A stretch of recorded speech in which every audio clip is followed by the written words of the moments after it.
अस्सलाम वालेकुम। आपको आज के प्रोग्राम में खुशामदीद कहते हैं। व्यूअर्स, आज एक बड़ी खास शख्सियत हमारे साथ प्रोग्राम में शरीक है। पाक सरजमीन पार्टी के सरबराह जनाब मुस्तफ़ा कमाल साहब हमें ज्वाइन कर रहे हैं कराची से लिंक के जरिए। मुस्तफ़ा कमाल साहब, बहुत शुक्रिया सर, आपने हमारे लिए वक्त निकाला।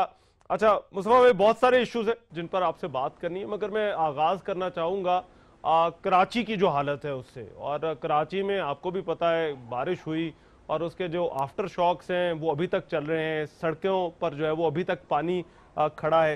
ये कराची में हल्की सी बारिश जो होती है, अब ये जहमत क्यों बन जाती है?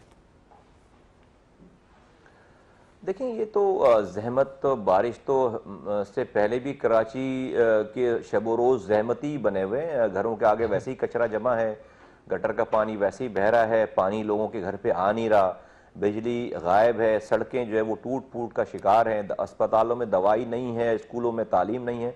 तो कराची तो वैसे ही और मज़े की बात है, एमपीए भी मौजूद है, एमएनए भी मौजूद है, सेनेटर भी मौजूद है, पार्टी भी मौजूद है, मेयर भी मौजूद है, चेयरमैन भी मौजूद है, ब्यूरोक्रेसी भी मौजूद है, प्रोविंशियल गवर्नमेंट सब सब अपनी। तो सब लोगों की मौछा हमेशा मौजूद रहे भाई। 8 10 12 20 50 एक दिन भी नागा तो नहीं रहा इन लोगों का। तो इन सब की मौजूदगी में यह हशर है। दैट मीन्स कि जो लोग हैं वो पार्ट ऑफ द प्रॉब्लम है, पार्ट ऑफ द सोल्यूशन नहीं है। ये पार्टनर्स इन क्राइम है, वो उसके पीछे ऊपर डालेगा एक कंधे पे के फलां मुझे इख्तियार नहीं दे रहा, दूसरा कहेगा मेरे पास इख्तियार जो है वो पूरे हैं, हम काम नहीं कर रहे। ये सारा ये सब ड्रामा है, सब चीजें। ये लोग सोल्यूशन नहीं प्रोवाइड कर सकते। ये लोग जो हैं डेफिनेटली पाक कराची वालों के साथ तो एक धोखा हो गया है, उनको थोड़ी सी जहमत बर्दाश्त करनी पड़ेगी। इन लोगों से इसी तरह की उम्मीद है, इनकी अपनी अपनी प्रायोरिटीज हैं, कोई ओनरशिप नहीं है। अपने हाथों से शहर को उन्होंने तबाह किया है और अपनी पर्क्स एंड प्रिविलेजेस के लिए, और इन तिलों में तेल नहीं है। तो मुझे तो इनसे कोई उम्मीदें नहीं है। मुझे एक चीज बताइए, ये जो आपने हालत, और मैं इससे इत्तेफाक करता हूँ, जो आप कराची की हालत जार बता रहे हैं, मैं इससे इत्तेफाक करता हूँ। ये क्या वजह है? कोई पुरसाने हाल क्यों नहीं? क्योंकि जो जमातें हैं वो इससे बरी जमा नजर आती हैं।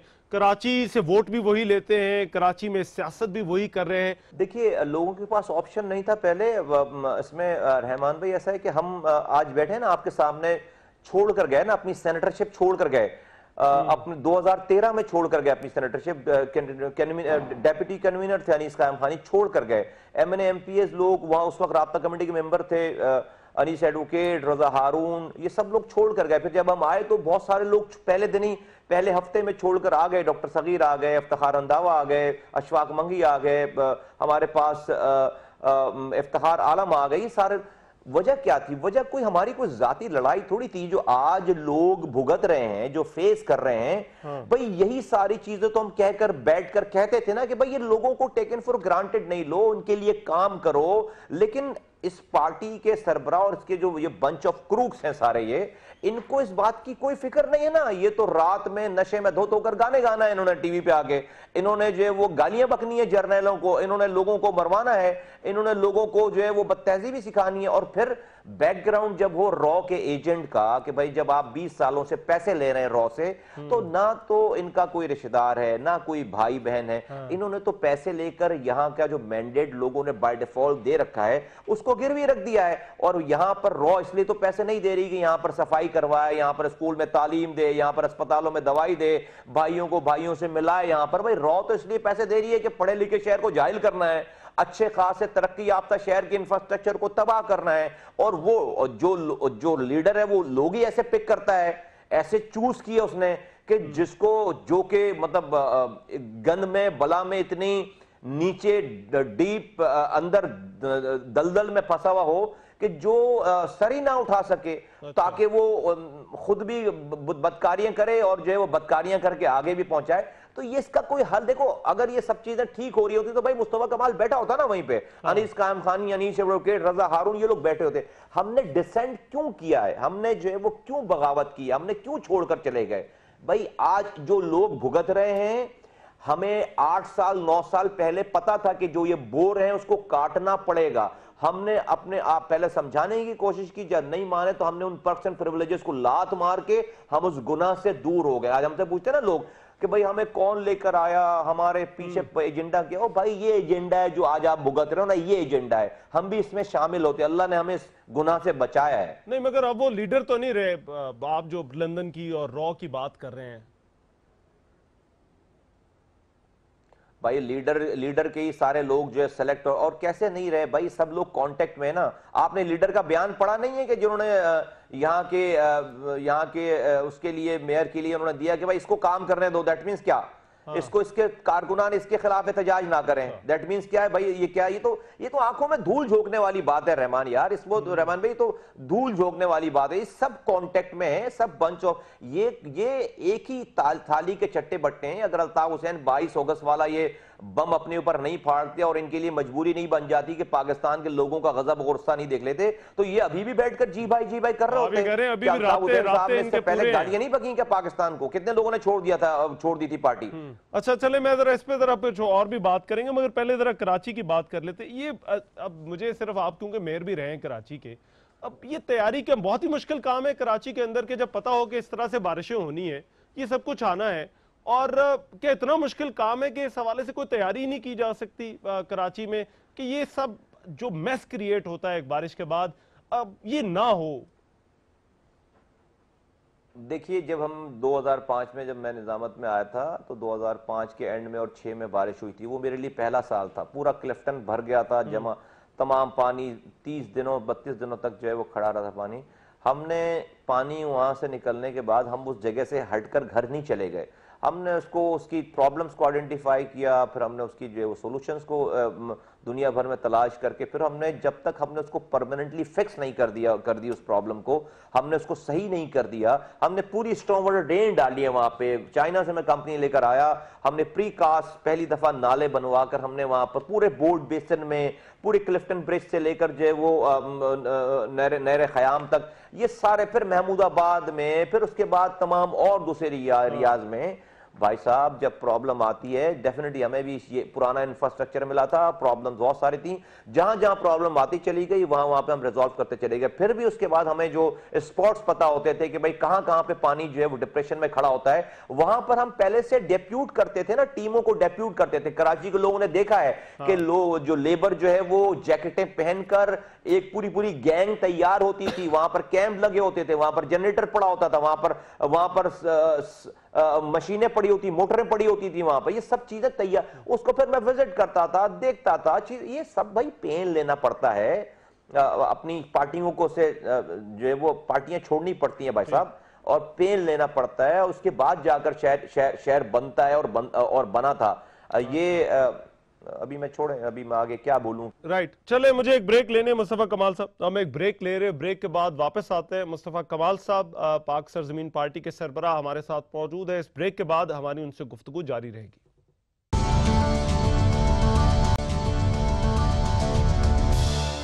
ब्रेक के बाद प्रोग्राम में एक मरतबा फिर से खुशामदीद। पाक सरजमीन पार्टी के सरबराह मुस्तफा कमाल साहब आज हमारे साथ प्रोग्राम में मौजूद है। मुस्तफा कमाल साहब, मैं एमक्यूएम पर बहुत सारे सवालात उठते रहे हैं, बड़े संगीन इल्जामात एमक्यूएम पाकिस्तान पर लगते रहे हैं, और ये आपने कुछ प्रोग्राम के शुरू में भी इस हवाले से बात की। क्या आप समझते हैं कि एमक्यूएम पाकिस्तान की जो मौजूदा क़यादत है, इनको जो फैसले 22 अगस्त से पहले किए गए, अल्ताफ हुसैन की सरबराही में किए गए, क्या इनको उन फैसलों से मुस्तस्ना करार दिया जा सकता है? ये जो मौजूदा क़यादत है जो ये कहती है, भाई डिपेंड करता है इनके अमल के ऊपर ना, डिपेंड करता है कि इनके एक्शन के ऊपर, कि वही वो आया कि वो फैसले ज़बरदस्ती उन पे शामिल थे या क्या थे। लेकिन सब कुछ बड़ा ऑब्वियस है कि जब हमने आकर सारी बात की और बताना शुरू किया, तो ये सारे लोग वो हैं जो सब कुछ जानते थे, हमसे पहले से जानते थे और हमसे ज्यादा जानते थे क्या, और ये भी जानते थे कि मैं झूठ नहीं बोल रहा, मैं ठीक बोल रहा हूँ, मैं सच बोल रहा हूँ। लेकिन अपनी पर्स एंड प्रिविलेजेस और अल्ताफ हुसैन को नौजुबिल्लाह खुदा समझते हुए इन्होंने हमारे खिलाफ बातें की, हमारे खिलाफ प्रेस कॉन्फ्रेंसेस करते रहे। अल्ताफ हुसैन साहब रोजाना इनको प्रेस कॉन्फ्रेंस भिजवाते थे और ये हमें यहाँ पर खड़े होकर गालियां बकते थे, हमें गद्दार कहते थे, हमें और सारी चीजें। अल्लाह ताला ने ऐसा कर दिया कि चंद माह में 22 अगस्त करवा दी, अल्ताफ हुसैन साहब से ऐसा काम करवा दिया अल्लाह ताला ने कि पूरा पाकिस्तान जो है वो गजब और गुस्से में जो है वो बाहर निकल आया, और इनको जो अपनी जान बचाना मुश्किल हो गई। ये पकड़े गए, इनकी पार्टी बैन होने जा रही थी, इनकी अय्याशियां छीनने जा रही थी। तो इन्होंने गनीमत ये जाना कि भाई इन्होंने इस्टेब्लिशमेंट को ये कहें कि भाई हम जो अल्ताफ हुसैन को डिसोन करेंगे। अच्छा, दिल से तो डिसोन कर नहीं रहे थे। सुबह आने के बाद इन्होंने प्रेस कॉन्फ्रेंस की, अभी कभी वो कहते हैं कि जी कायदे तहरीक थे, कभी कहते हैं कि बानी तहरीक थे, कभी कहते हैं कि हमारा एहतराम का रिश्ता कायम रहेगा, कभी कहते थे पार्टी में बड़ी कुर्बानियां हैं उसको, कभी अभी अजीब ड्रामे इन्होंने शुरू कर दिए। कभी कहते कि जी लंदन से नहीं होंगे फैसले, हमारे पास होंगे। फिर हमने बोला भाई ये क्या, और पाकिस्तान ने बाई भी कर ली थी सारे, बस हमने बोलना शुरू किया कि भाई नहीं, लंदन वाले कोई अभी कोई वहां पर कुकिंग क्लासेस थोड़ी शुरू कर दी उन्होंने। वहां पे लंदन सेक्रेटेरिएट ऑपरेशनल है, वहां पर राब्ता कमेटी है, वहां पर अल्ताफ हुसैन साहब मौजूद हैं, वहां पर उनका कन्वीनर मौजूद है, सारी चीजें हैं। और हमारी बात सच साबित हो गई। एक हफ्ते के बाद जो ट्वीट आना शुरू हो गए वहां से, पहले तो अल्ताफ हुसैन साहब का बयान आ गया था कि फारूक सत्तार के हाथ मजबूत करो, इसलिए आपस में सेटिंग थी। जाहिर सी बात है कि भाई हमें अल्ताफ हुसैन साहब चाहते थे कि बस इस बुराई से फारूक सत्तार निकाल ले। फारूक सत्तार साहब को मजबूरी थी कि अल्ताफ हुसैन साहब को जो है वो क्यों आहिस्ता आहिस्ता करना पड़ा।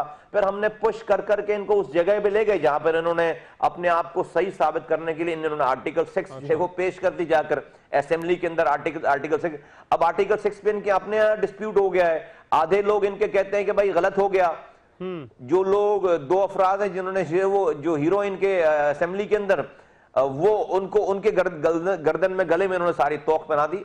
तो बेसिकली मेरा सारी बातों का मकसद है कि ये कंफ्यूज लोग हैं। अच्छा। अल्ताफ हुसैन साहब की खराफात से इनको कोई ज्यादा परेशानी है नहीं। इनको शायद उसी वक्त थोड़ी बहुत बात बुरी लगती हुई जब अल्ताफ हुसैन मजमे में इनको गाली बकते थे। और लेकिन मेरा ख्याल है कि कुछ लोगों ने अपने लिए जो ना इज्जत जो है वो इस तरह रख लिया कि इज्जत तो आनी जानी चीजें इंसान को होना चाहिए और टिका के बगैर होना चाहिए। तो कुछ लोगों ने इस फिलॉसफी को ज्यादा मान लिया है। तो गालियां सुनते थे, मजमे में गालियां सुनते थे और सुनते रहे गालियां, बड़ी बड़ी गैदरिंग में मीडिया के सामने गालियां सुनते रहे। अच्छा, मगर इनको ये प्रॉब्लम नहीं कि अल्ताफ हुसैन क्या कर रहे हैं अपनी पर्सन पर। आज देखे ना, जब इनको अपनी पोजीशन बचानी है, इसलिए हमारे पास आने वाले एमपी एमएनए तो लोग तो इस्तीफा देकर आ रहे हैं, ये वहां रहकर तो अपनी सीटें बचा रहे हैं ना। इन्होंने अल्ताफ हुसैन के मैंडेट को दिए हुए मैंडेट को कहा हमारा मैंडेट है, उसकी पार्टी को कह रहे हैं हमारी पार्टी है। तो ये दो बातें डेफिनेटली इससे अल्ताफ हुसैन साहब को फायदा पहुंच रहा है। नहीं तो आप मुझे ये बताइए, फिर ये सर्वाइव किस तरह से कर रहे हैं? ये अपनी सियासत तो यहाँ पर कर रहे हैं ना, इनके सेनेटर्स भी मौजूद हैं, इनके एमएनएस भी मौजूद हैं। अच्छा, क्या सियासत है रहमान? इनकी सियासत क्या है भाई? नहीं, इनके एमएनए एमपी सेनेटर हैं, इनके मेयर है भाई, यही सियासत है ना। हाँ। और क्या सियासत, क्या कर पा रहे हैं ये? वैसे क्या कर पा रहे हैं? कुछ भी तो नहीं कर पा रहे। ये कचरा तक तो उठा नहीं पा रहे और उठाएंगे भी नहीं। इनको ये उठाना नहीं। इनको तो भाई इन्होंने देखिए, इन्होंने क्या अल्ताफ हुसैन के कहने पे इसलिए इस्तीफा नहीं दे रहे कि इनके लोगों की खिदमत करनी है? नहीं भाई, अगर लोगों की खिदमत करनी होती तो 4 साल में कर लेते, या पिछले 30 सालों से एमएनए एमपी से कर लेते। और क्या अल्ताफ हुसैन साहब इसलिए इस्तीफे मांग रहे हैं कि उन्होंने लोगों की खिदमत नहीं की है? नहीं, वो इसलिए इस्तीफे मांग रहे हैं कि भाई उन्होंने अल्ताफ हुसैन को खुदा मानने से इनकार कर दिया, नौजुबिल्लाह। तो जब अल्ताफ हुसैन को नहीं मानोगे तो इस्तीफे दे। लोगों की फिक्र ना इस्तीफे नहीं देने वालों को है, ना इस्तीफे मांगने वालों को है। अच्छा। लोगों के मसाइल की वजह से इस्तीफे कोई नहीं मांग रहा अल्ताफ हुसैन।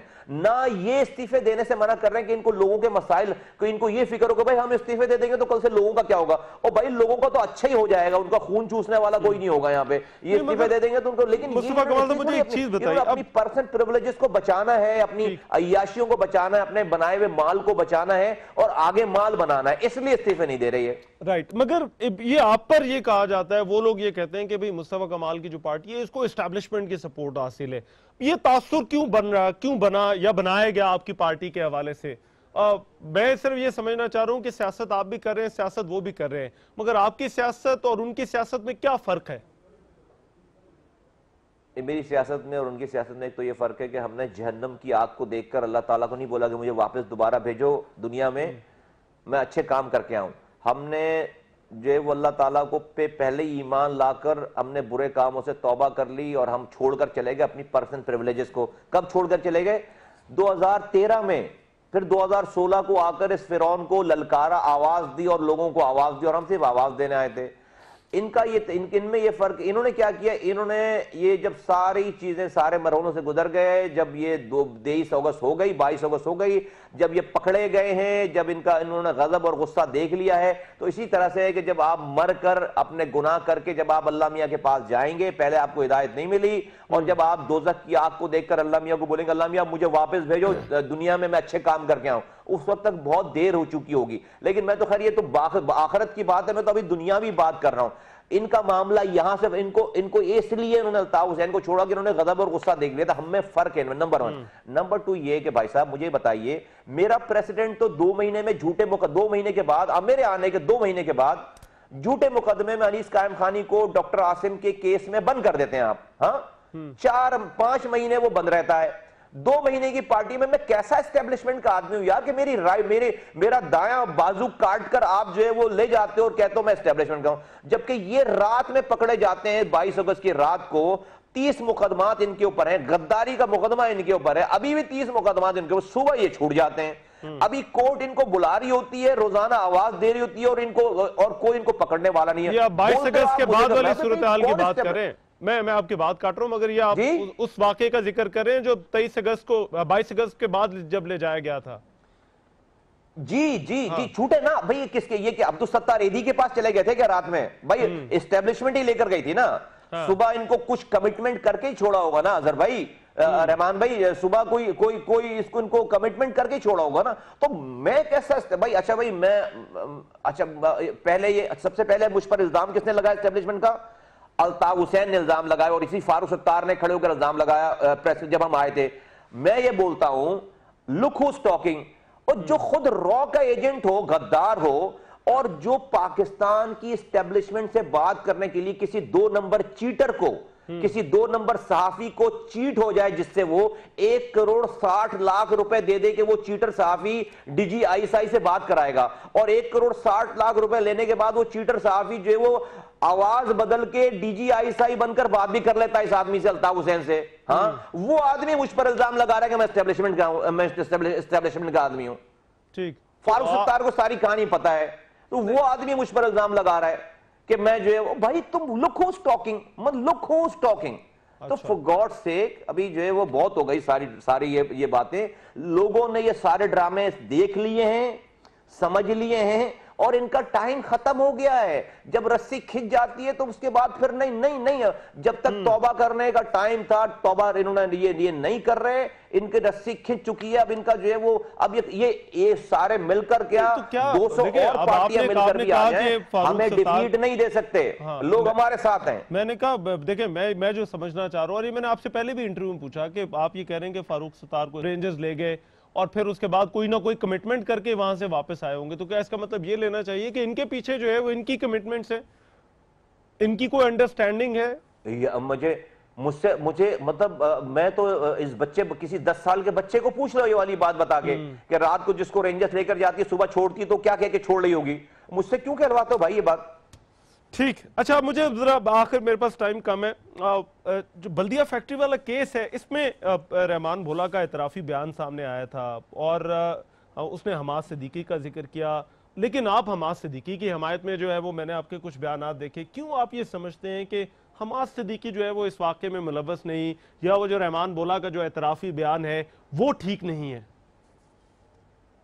भाई रहमान भोला के एतराफी बयान जो 164 का आप लोग दिखाते हो, उसके बाद उसने भी कोर्ट में जब उसको लेकर आए तो लाइव उसने कह दिया ना कि भाई मैंने ये बयान नहीं दिया है, ठीक है, मुझसे साइन कराया गया, बोल दी ना ये वाली बात। तो इस वाली बात को ही बताएं, नंबर 1। अब आ जाते हैं आपके सवाल के ऊपर।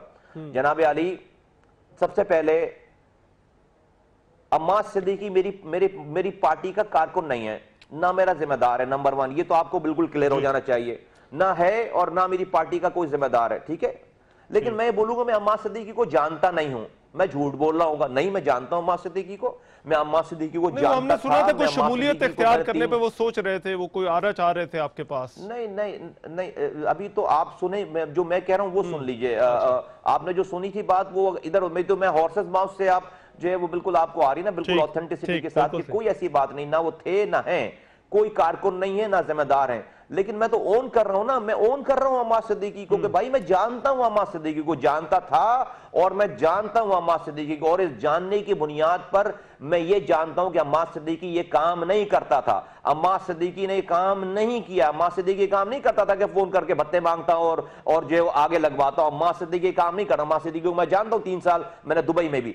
अगर मैं जानता हूं ये, और फिर पूरा पाकिस्तान उसको वो कह रहा है जो आप कह रहे हो, एक आध देखिए, 260 लोगों, मैं ये जानता हूं कि 260 लोगों को खुदा न खास्ता अगर किसी ने जलाया है, इससे बड़ा जुर्म कोई और हो नहीं सकता। मेरा अगर सगा भाई भी है तो उसको आग में जला देना चाहिए इसी दुनिया में, ताकि वो शायद आखिरत की आग से बच सके। तो मैं मुस्तफा कमाल अपनी आकबत खराब नहीं करना चाहता, लेकिन हैविंग सेड दैट, अगर ये उससे भी बड़ी जुल्म की बात है कि किसी एक आदमी के ऊपर उस 260 लोगों के जिंदा जलाने का इल्जाम झूठा लगाया जाए, उसकी भी फैमिली है, उसके भी बच्चे हैं, उसके भी दोस्त अहबाब हैं, अगर झूठा इल्जाम लगाया जा रहा है तो अब मैं समझता हूं झूठा इल्जाम लगाया जा रहा है तो क्या मुस्तफा कमाल चूंकि पाक सरजमीन पार्टी के चेयरमैन हैं, लीडरी कर रहे हैं, तो अब दुनिया में अगर ये वाली बात करेंगे तो उनको बदनामी मिलेगी, इसलिए कि पूरा पाकिस्तान तो कह रहा है कि इसने आग लगाई है। तो मुस्तफा कमाल ऐसी पार्टी पे लानत भेजता है, खत्म कर देगा पूरी पार्टी। मुस्तफा कमाल की कब्र में ये पाक सरजमीन पार्टी आकर हिसाब किताब देने नहीं जाएगी। मुस्तफा कमाल की कब्र में मुस्तफा कमाल के अमल मेरा रब जानता है कि मुझे पता है कि अम्मास सिद्दीकी ने काम नहीं किया। आज मैं खामोश हो जाऊं इस बात पे, जो कि मेरा कारकुन नहीं है, कि आज मैं खामोश हो जाऊं कि आप और पूरा पाकिस्तान उसको कह रहा है कि टीवी पे तस्वीर दिखा रहा हूं, नहीं छुपे। अगर मुस्तफा कमाल एक आदमी के लिए हक की बात नहीं कर सकता तो मुस्तफा कमाल इस कौम के लिए क्या खाक आवाज उठाएगा हुकूक दिलाने के लिए। अगर मैं एक जगह पे कॉम्प्रोमाइज करूंगा तो मैं हर जगह पे कॉम्प्रोमाइज करूंगा। ये है मेरा मौक़िफ़। फिर ये अगर अम्मास सिद्दीकी कल को देखिए आप पता चल जाए कि भाई वो कह रहे हो, चलो मैं इल्जामात पे नहीं जाता, आपकी बात बिल्कुल दुरुस्त है, मगर वो फिर ये जो एतराफी बयानात होते हैं, तहकीकात होते हैं, क्या फिर इनका तरीकाकार ही सारे का सारा ये फ्लॉड है, ये गलत है, जिस तरह से इन केसेस पर इतने बड़े बड़े केसेस पर बात होती है। अगर आप देखें ये अमजद साबरी का मर्डर होता है, कितने लोग पकड़े गए अमजद साबरी में, हर 2 हफ्ते के बाद एक नई कहानी आ जाती है। आई थिंक ये जो आखिरी जो प्रेस कॉन्फ्रेंस जो वजीर आला, ये चौथा केस पकड़ लिया था। सबने तो रेंजर्स पुलिस ने कई दफा तो दिखा दिया मुलजिम का भाई ये है कातिल, फिर पता चल नहीं भाई ये नहीं है, फिर दूसरे को दिखा दिया और सब बोलने के हमने मारा। जब ये जो जिस लेवल का टॉर्चर होता है ना, अगर उसमें मैं और आप भी चले जाएं ना तो हम भी कहेंगे कि भाई हाँ ये आग भी हमने लगाई और साबरी को भी हमने, अमजद साबरी को भी हमने मारा है, ये हम जाकर बोला, इसलिए कह रहे होते हैं कि भाई जल्दी से उस टॉर्चर से जान छूटे, कोर्ट के आगे जाकर बोलेंगे कि भाई हमारी, इसलिए कि वो टॉर्चर इस किस्म का है यहाँ पे। तो ये पाकिस्तान का सिस्टम है जनाब, और ये इस पे, और वो अभी वो बोल तो रहा है, मैंने टीवी पे तो देखा है कि वो बोल रहा है वहां पे कि भाई ये सारा बयान मुझसे लिया गया जबरदस्ती, तो उसकी तहकीकात कर ली जाए। ठीक, मुस्तफा कमाल साहब मुझे एक ब्रेक लेनी है, ब्रेक लेते हैं, ब्रेक के बाद मुस्तफा कमाल पाक सरजमीन पार्टी के सरबराह हमारे साथ मौजूद रहेंगे। वापस आते हैं इस ब्रेक के बाद।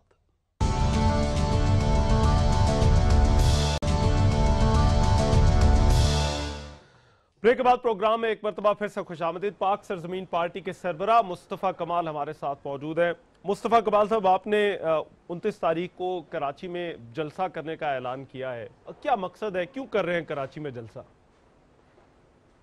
हम इसलिए कर रहे हैं कि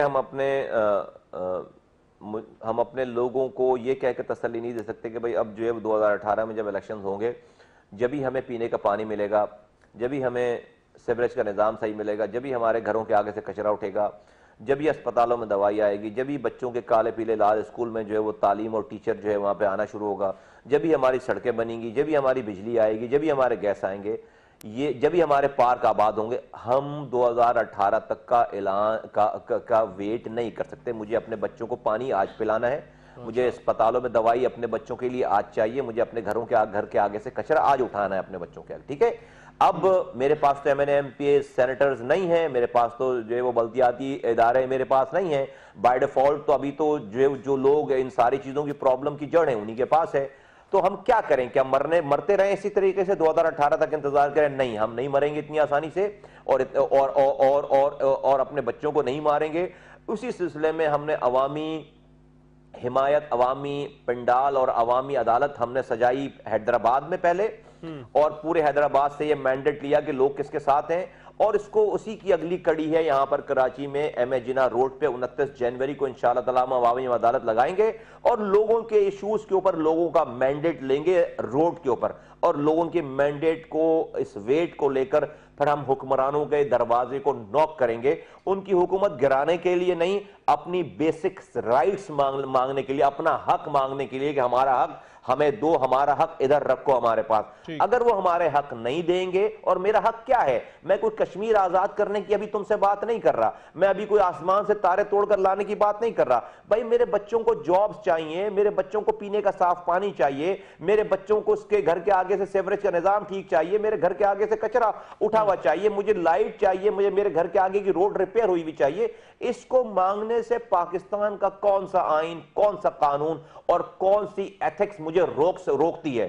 ये मेरा हक है, पाकिस्तानियों का, कराचियों का हक है। तो सारे कराची की तमाम जुबानें बोलने वाले तमाम मसालिक के लोगों को मैं आपके जरिए अपील करता हूं कि अपने हक के हुसूल के लिए एक 4 घंटे 29 जनवरी को इतवार के दिन जरूर दें, लगाएं, और बड़ी तादाद में इंशाअल्लाह ताला लोग वहां पर जमा होंगे, और उसके बाद उनके इस मैंडेट को लेकर मैं हुक्मरानों के दरवाजों पे खड़ा होऊंगा इंशाअल्लाह ताला। अच्छा, मैं आपके कुछ बयानात देख रहा था, आपने कहा कि आप गैर रवायती सियासत करना चाहते हैं, और कराची की मुस्तफा कमाल साहब जो सियासत होती है, जिस तरह से लसानियत की बुनियाद पर होती है, कोई मुहाजिर है, कोई पठान है, वो हम सबके सामने है।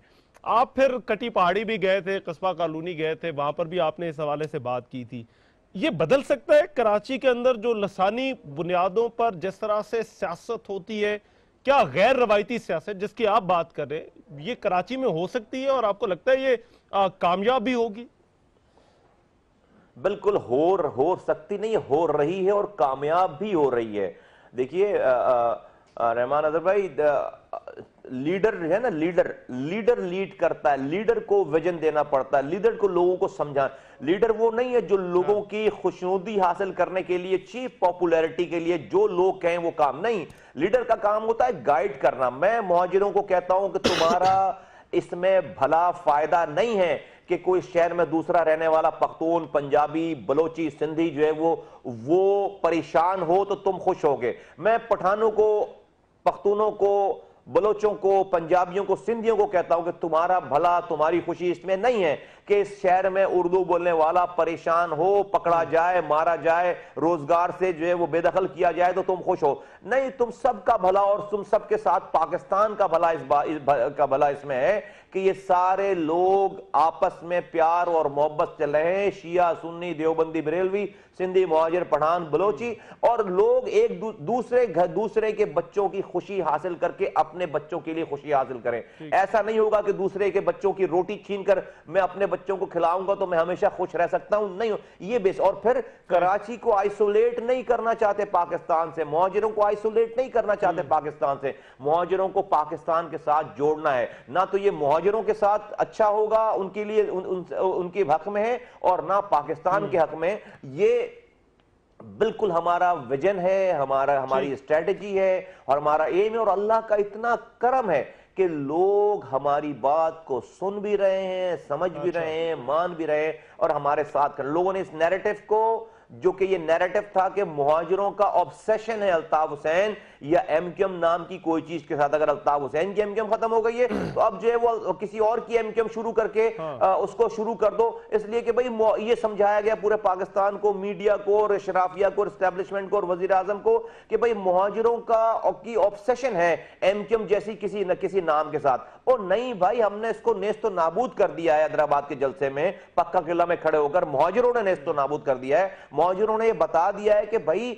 हम किसी एजेंडे के साथ हैं, किसी शऊर के साथ हैं, किसी तहजीब के साथ हैं, किसी इस वतन के साथ हैं, वतन के परचम के साथ हैं। तुम रॉक एजेंट बन जाओ, मुहाजिर जुड़े रहेंगे तुम्हारे साथ। तुम शहरों को 30 सालों में तबाह कर दो, मुहाजिर जुड़े रहेंगे तुम्हारे साथ। तुम बदकार बन जाओ, गालियां बको, बेशर्म हो जाओ, तुम रात में नशे में धुत बैठकर गाने गाओ, मुहाजिर तुम्हारे साथ जुड़े रहेंगे। मुहाजिरों को तुमने कीड़े मकोड़े, भेड़ बकरियां समझ रखी हैं। मुहाजिरों ने अपना फैसला दे दिया है। मुहाजिरों ने वोटिंग टर्नआउट हमारे आने के बाद 6% 9% पे ले आए। PS 127 की सीट जो है वो मुहाजिरों ने हरवा दी इनको। तो ये नैरेटिव के मुहाजिर अलग होना चाहता है, गलत है। साबित कर दिया हैदराबाद में कि नहीं होना चाहता। सिंधी भी बैठा था वहां पर, पख्तून भी बैठा था वहां पर, बलोच भी बैठा था वहां पर, और कासमाबाद जो कि नोगो एरिया होता था उर्दू बोलने वालों के लिए, वहां पर वहां के नौजवानों ने हमें बुलाया। कई दफा हम वहां पर गए, हजारों नौजवान, वो नौजवान पक्का किला आए, सारे सिंधी बोलने वाले। ये सब लोगों का आपस में इतना मिलाप हो रहा है माशाल्लाह से। मैं अभी जब कटी पहाड़े गया हूं तो तमाम पख्तून भाई थे, फिर मैं कस्बा अलीगढ़ गया हूं तो वहां पर सारे उर्दू बोलने वाले भाई थे। ये आपस में सब मिल रहे हैं, आपस में सब जुड़ रहे हैं और इंशाअल्लाह ताला ये हम सीसा पिलाई हुई दीवार बनेंगे अपने हुकूक हासिल करने के लिए। आपने एक और चीज मुझे बताइए, आपने दीगर पार्टियों को भी जो है वो दावत दी है इस रैली में शिरकत करने के लिए, क्या किसी से कोई बात हुई है इस पर? कोई किसी ने कोई हामी भरी है आपके साथ? क्या हाँ भाई हम आएंगे आपके साथ, हम उस रैली में उस जलसे में जो है वो शिरकत करेंगे? नहीं, एक हमारी एक तहजीब का एक तरीकाकार है, एथिक्स डिमांड करती है कि भाई आप अपने प्रोग्राम में सबको बुलाएं, लेकिन डेफिनेटली हमने इस पे अभी तो जो है वो नहीं इतनी नजरसानी की कि भाई कौन आएगा। ठीक है। अच्छा, मैं जाते जाते एक सवाल जो है वो आपसे जरा पूछता चलूँगा। रवायती तौर पर अभी जो है वो सैयदुज़्ज़मान सिद्दीकी साहब का इंतकाल हुआ, गवर्नर की जो स्लॉट है वो सूबे में खाली, और रवायती तौर पर हमने देखा है वज़ीर आला सिंधी आता है, गवर्नर जो है वो मुहाजिर कम्युनिटी से होता है। कोई ऐसा लीडर है आपके जहन में जो इस वक्त गवर्नर की जो अहलियत है उस पर पूरा उतरता है, खास तौर पर अगर मैं मुहाजिर कम्युनिटी के हवाले से बात करूं? बहुत सारे लोग हैं और मुहाजिर कम्युनिटी में बहुत सारे लोग हैं। तो किसको बनाना चाहिए गवर्नर? बात है कि भाई कहाँ लिखा हुआ है, ये कहाँ लिखा हुआ है कि भाई वजीर आला जो है, कौन से आइन में लिखा हुआ है कि वजीर आला हमेशा सिंधी होगा? कौन से आइन में लिखा हुआ है कि जो है वो गवर्नर हमेशा जो है वो उर्दू बोलने वाला होगा? नहीं, मेरिट पे जाना चाहिए। अगर उर्दू बोलने वाला कोई वजीर आला बन सकता है तो उसको क्यों नहीं बनाना चाहिए? अगर जो कोई सिंधी बोलने वाला गवर्नर बन सकता है तो उसको क्यों नहीं बनाना? इस वाली बात पे क्यों हमने क्यों तरीकेकार ये बना लिए? भाई ये पोलराइजेशन खत्म करनी पड़ेगी, ये जो है ना ये सारा कुछ इससे बाहर निकलना पड़ेगा। पाकिस्तान का इसमें भला नहीं है। मेरिट पे आए, जो लोग अच्छे हैं उनको लेकर आना चाहिए और किसी को किसी के साथ जो है वो ज्यादती नहीं करनी चाहिए। बायसनेस ये निकालनी पड़ेगी, इसके बगैर तरक्की नहीं है। दिमाग से हमें ये निकालना पड़ेगा कि ये फला मुहाजिर है, फला सिंधी है, फला पठान है, फला नहीं। भाई अगर ये निकाल करोगे कभी नहीं आगे बढ़ सकते, कभी नहीं तरक्की कर सकते, कभी पाकिस्तान आगे नहीं जा पाएगा। मेरिट पे जाएं, लॉ सबके लिए बराबर हो, सबके लिए, ये अगर इससे नहीं निकलेंगे पाकिस्तान नहीं आगे जाएगा। मुस्तफा कमाल साहब, बहुत शुक्रिया, आज आपने हमारे लिए वक्त निकाला और बड़ा खुलकर मेरा ख्याल है आपसे इन इश्यूज पर बात हुई। मैं आपका शुक्रगुजार हूं। आज के प्रोग्राम से इतना ही। मेजबान रहमान से को इजाजत दीजिए। अल्लाह निगहबान।